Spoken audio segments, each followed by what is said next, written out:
Hello everyone, welcome to Learner Bee. I am Shivani Chauhan. इस video में हम देखेंगे क्लास 8 साइंस की बुक का चैप्टर 12 फ्रिक्शन का पार्ट 2। इससे पहले हम लोग पार्ट 1 बना चुके हैं, आप लोग जो है देख सकते हैं।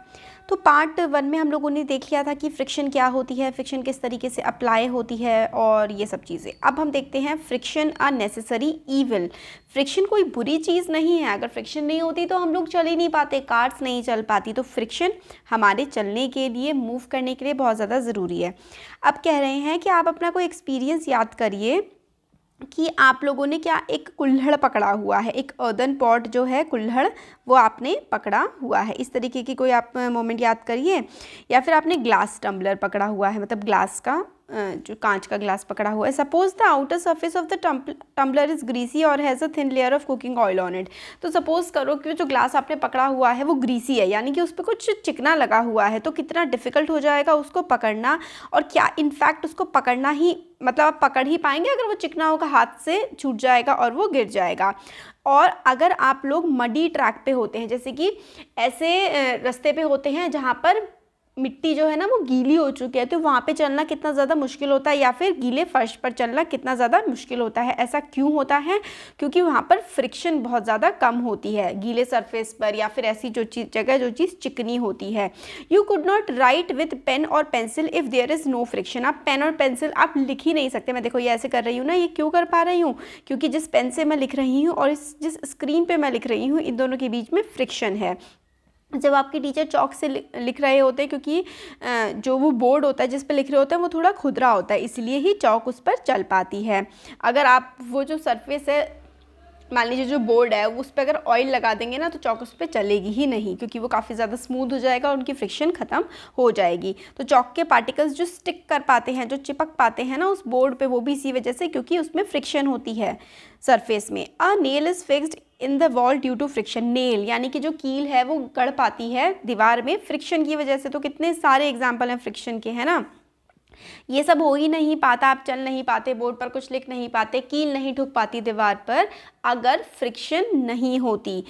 If an object start moving it would never stop. अगर कोई ऑब्जेक्ट चलना शुरू कर देता है वो कभी रुकता ही नहीं है अगर फ्रिक्शन नहीं होती तो। Had there been no friction between the tyres of the automobiles and the road they could not be started और स्टॉप्ड और turn to change the direction of the motion. मतलब अगर जो चल जाती कोई चीज़ वो रुक नहीं पाती, जो रुक जाती वो कभी चल ही नहीं पाती, ब्रेक नहीं लग पाते। फ्रिक्शन अगर होता नहीं तो शायद हमारी लाइफ ही पॉसिबल नहीं होती।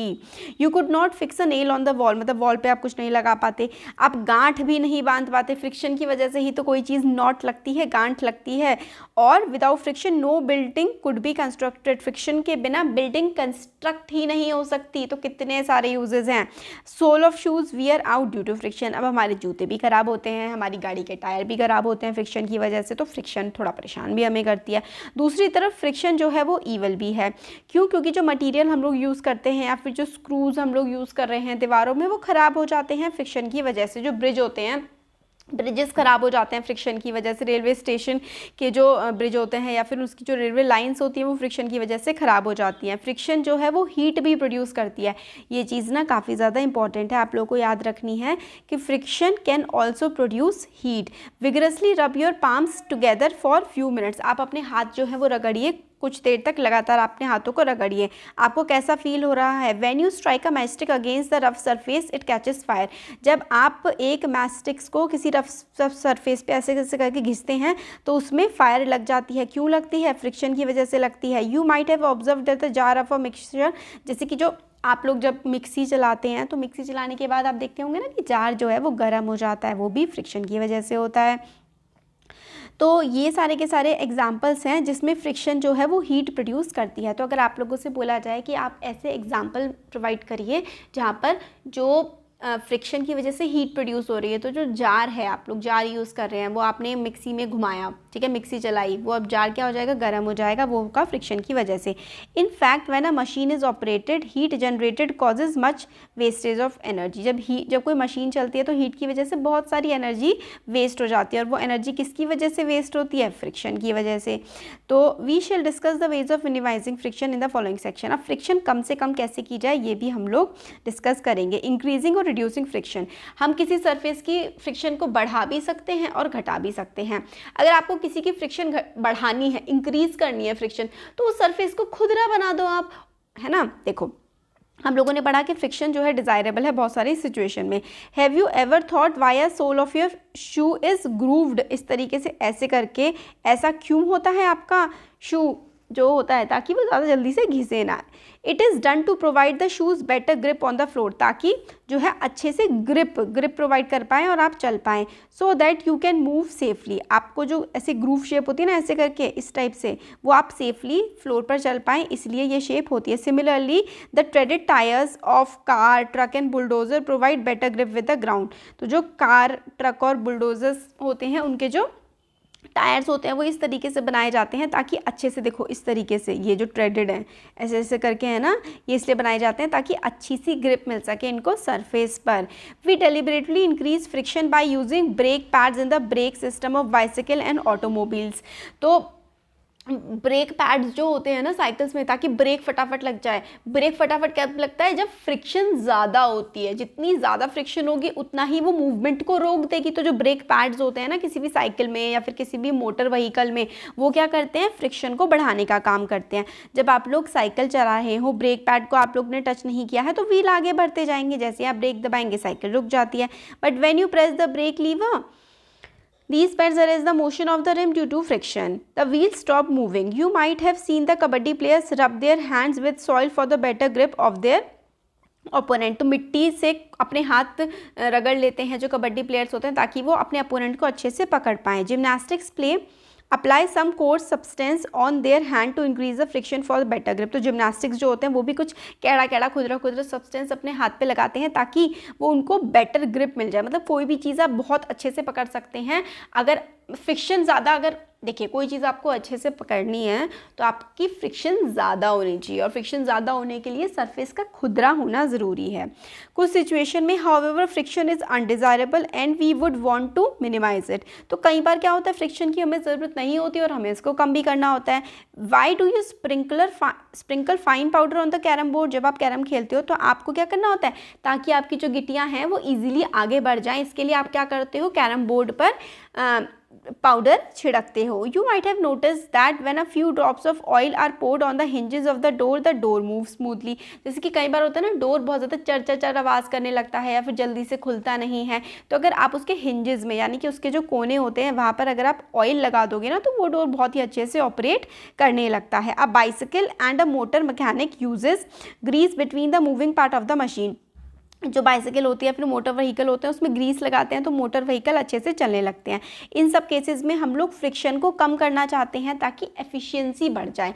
तो जो दरवाज़ों के कोने होते हैं या फिर कैरम बोर्ड पे आप लोग पाउडर डालते हैं, वो फ्रिक्शन को कम करने के लिए डालते हैं ताकि चीज़ आपकी एफिशिएंटली चल सके। तो फ्रिक्शन हमें कम भी करने की ज़रूरत होती है और कई बार फ्रिक्शन को हमें बढ़ाने की भी ज़रूरत होती है। व्हेन ऑयल, ग्रीस और graphite is applied between the moving part of the machine, a thin layer is form there and moving surface do not directly rubbed against each other. तो अगर ग्रीस वगैरह लगा देते हैं तो एक दूसरे से घिसट नहीं लगती है फिर दो ऑब्जेक्ट्स की, और वो ईजिली चल पाते हैं। Interlocking of irregularities is avoided to a great extent because movement become smooth. तो इंटरलॉकिंग का मतलब होता है कोई चीज़ आपस में एक दूसरे से जुड़ जाती है, उस चीज़ को हम लोग कहते हैं इंटरलॉकिंग। तो अगर हम लोग इंटरलॉकिंग किसी चीज़ को जुड़ने ना देना, तो उसमें कोई चीज़ जुड़ती है ना और रगड़ खाती है तो उसमें फ्रिक्शन ज़्यादा होती है। अगर हम लोग को फ्रिक्शन रोकनी है, इंटरलॉकिंग रोकनी है, तो सरफेस को हमें स्मूथ बनाना पड़ेगा। तो ऑयल वगैरह लगाते हैं, लुब्रिकेंट्स लगाते हैं। The substance which reduce friction are called lubricants. This is important, आप लोगों से 1 मार्क में पूछा जा सकता है कि व्हाट आर लुब्रिकेंट्स। तो सब्सटेंस दैट रिड्यूस फ्रिक्शन, ऐसे सब्सटेंस जो फ्रिक्शन को क्या कर देते हैं, कम कर देते हैं, उनको हम लोग लुब्रिकेंट कहते हैं। In some machine it may not be advisable to use oil as lubricant. कुछ मशीन्स में हम लोग को एडवाइस किया जाता है कि भाई ऑयल को आप लुब्रिकेंट की तरह इस्तेमाल मत करो। And air cushion between the moving parts is use to reduce friction. तो कई जगह पर हम लोग हवा भर देते हैं ताकि फ्रिक्शन को रिड्यूस कर सकें। तो लुब्रिकेंट का काम हमने देखा। अब can we reduce friction to zero by polishing surface और using large amount of lubricant, क्या हम जीरो कर सकते हैं फ्रिक्शन को? तो ये तो काफ़ी मतलब लेस इंपॉर्टेंट होता है। इंपॉर्टेंट क्या मतलब ज़रूरत ही नहीं होती है जीरो फ्रिक्शन करने की। अगर आप फ्रिक्शन को जीरो कर देंगे तो चीज़ चलती जाएगी, और ऐसा पॉसिबल भी नहीं है कि आप फ्रिक्शन को जीरो कर पाएँ। Friction can never be entirely eliminated, no surface is perfectly smooth, some irregularities are there. तो अगर आप लोगों से क्वेश्चन पूछा जाए कि क्या फ्रिक्शन को हम लोग ज़ीरो कर सकते हैं, तो ये पॉसिबल नहीं है। कुछ ना कुछ इरेगुलरिटीज़ हमेशा किसी सरफेस पे रह जाती हैं, इसलिए हम फ्रिक्शन को कभी भी ज़ीरो नहीं कर सकते और हमें करने की ज़रूरत भी नहीं होती है। व्हील्स रिड्यूस फ्रिक्शन, तो देखिए ना, अगर आप एक बैग घसीट रहे हैं या फिर आप एक ऐसा बैग को खिसका रहे हैं जिसमें पहिए लगे हुए हैं, तो क्या हो रहा है, पहिए जो हैं यानी कि व्हील्स जो हैं वो फ्रिक्शन को कम करते हैं। ये हमें इस चीज़ से समझ में आता है कि व्हील्स जिस चीज़ में लगे होते हैं उसको खिसकाना ईजी होता है। आप लोगों ने लगेज सामान कई बार उठाया होगा रोलर्स के थ्रू, है ना, तो ऐसा क्यों होता है कि वो हम लोग आसानी से खींच पाते हैं। तो देखो एक्टिविटी 12.4 है, take a few pencils which are cylindrical in shape, जो मतलब ऐसे करके पेंसिल्स होती है ना सिलेंड्रिकल शेप की, वो आपको पेंसिल्स लेनी है और एक दूसरे के पैरेलल, इस तरीके से एक दूसरे के पैरेलल एक बोर्ड पे आप लोगों को रख देनी है इस तरीके से। देखो एक ये 3 पेंसिल आपने ली हैं यहाँ पे, और ये देखो ये पेंसिल्स आपने ली हैं, और इसको मतलब एक किताब के 3 पेंसिल और उसके ऊपर एक किताब रख दी है। नाउ पुश द बुक, आप अब 3 पेंसिलों के ऊपर आपने किताब रख दी, आप किताब को धक्का मारिए और ऑब्जर्व करिए कि पेंसिल्स किस तरीके से मूव कर रही हैं। Do you feel it is easier to move the book in this way, आप बिना पेंसिल रखे किताब को खिसकाइए और नीचे पेंसिल रखकर फिर किताब को खिसकाइए। जब आपने नीचे पेंसिल रखी होंगी ना, तब ये किताब बहुत ही इजीली मूव कर जाएगी। Do you think that resistance to the motion of the book has been reduced, हाँ रिड्यूस हो जाती है। मतलब जो रोलिंग फ्रिक्शन होती है ना, वो हमारे मूवमेंट को आसान बना देती है। रोलिंग फ्रिक्शन का क्या मतलब है, रोलिंग कोई भी चीज़ जो रोल करती है ना, वो फ्रिक्शन को कम कर देती है। ये चीज़ आपको याद रखनी है।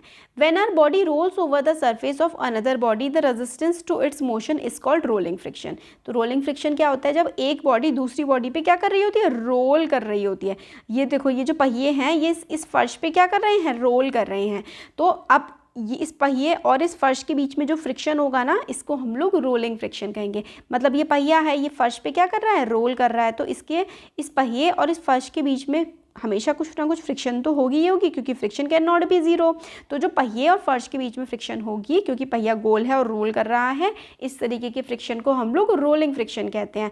रोलिंग रिड्यूसेस फ्रिक्शन, जो रोलिंग होती है ना, अगर हम कोई चीज़ रुड़काते हैं तो उससे फ्रिक्शन कम हो जाती है। It is always easier to roll than the slide a body over one another. एक चीज़ को बिना रोलिंग करे सिर्फ खिसकाना मुश्किल होता है, और रोल करके किसी चीज़ को खिसकाना आसान होता है। This is the reason it is convenient to pull luggage fitted with rollers. तो जो लगेज का मतलब होता है बैग या फिर सामान, तो जो लगेज होता है अगर उसमें रोलर्स होते हैं तो उसको खिसकाना बहुत ज़्यादा ईजी होता है। क्या आप समझ सकते हैं कि जो व्हील है वो ग्रेटेस्ट इन्वेंशन क्यों है मैनकाइंड की, बहुत बड़ी इन्वेंशन है। अगर व्हील नहीं होते तो हम एक जगह से दूसरी जगह कैसे जाते, बसेस हो गई, कार्स हो गई, एरोप्लेन्स में भी जब वो टेक ऑफ करता है तो छोटे छोटे व्हील्स की सहायता से ही वो आगे बढ़ता है।